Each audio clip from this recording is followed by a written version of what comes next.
Hi, my name is Dylan Maupin, and today I will be talking to you about cyberbullying. Now, cyberbullying is something that happens in people's everyday lives, and it's just very harmful, and it happens online via computer screens or phone screens, and most people do not realize how much cyberbullying is actually going on. They think that bullying only happens during the school day or during the school hours or after school, and they do not realize how much of this bullying will actually follow these kids' homes because of their phones and how much technology they have. Katie Martinelli explains how it can happen at any time, and it doesn't just have to be a face-to-face contact with someone. And studies have shown how in the recent years, how much cyberbullying has affected teens, how it's caused them to have suicidal thoughts or depression or anxiety. And today I will be talking to you about how these cyberbullies use this technology to harass others, how they insult others, and how they can embarrass people, and how we can stop that. So the first topic I'll be talking to you about is how people like to harass others online. Now, this usually happens, when I say harass, it usually happens when they are like pestering people, or they're saying words about them, or they're telling them to do something that they don't want to do. And this will happen in the comment sections of pictures, or they'll post things about them. And according to the Canadian Centre for Occupational Health and Safety, harassing consists of spreading rumors, sending threatening messages, or leaving abusive messages on people's posts. And one way we can stop this is we watch out for red flags on certain websites. Be careful where you put your information.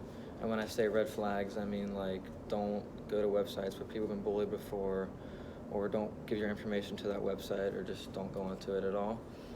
And harassing is bad, but then people also like to insult each other or others. And when I say insult, I mean they're leaving nasty comments, or they're calling people mean words. And insulting is very harmful and dangerous because people like to hide their usernames or hide their identity via a username. And that makes it so that when someone sees that this name is making a bad comment about them, it can look like it's one of their best friends or someone they know when it's really not, and that causes a lot of depression and anxiety. And according to Jean Segal, she's a PhD, she says that to stop this, you don't want to respond to any of these messages that are written about you, no matter how harmful, because the more you tend to give in to them, the more likely they'll be to keep on pestering you and getting on you, because it's like giving a baby candy, they'll keep wanting to do it more. And if they keep insulting people, they also will embarrass them. Now, this is the last thing I'll be talking about, and embarrassing someone online is one of the most harmful things that is happening.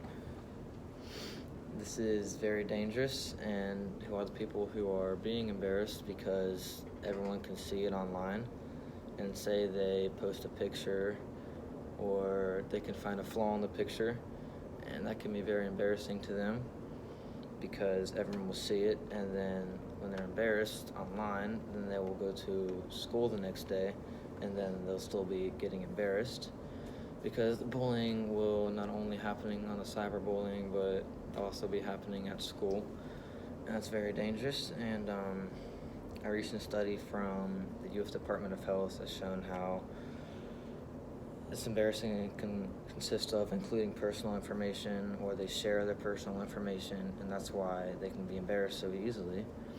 And one way to stop this is, like I said before, just don't give in to it.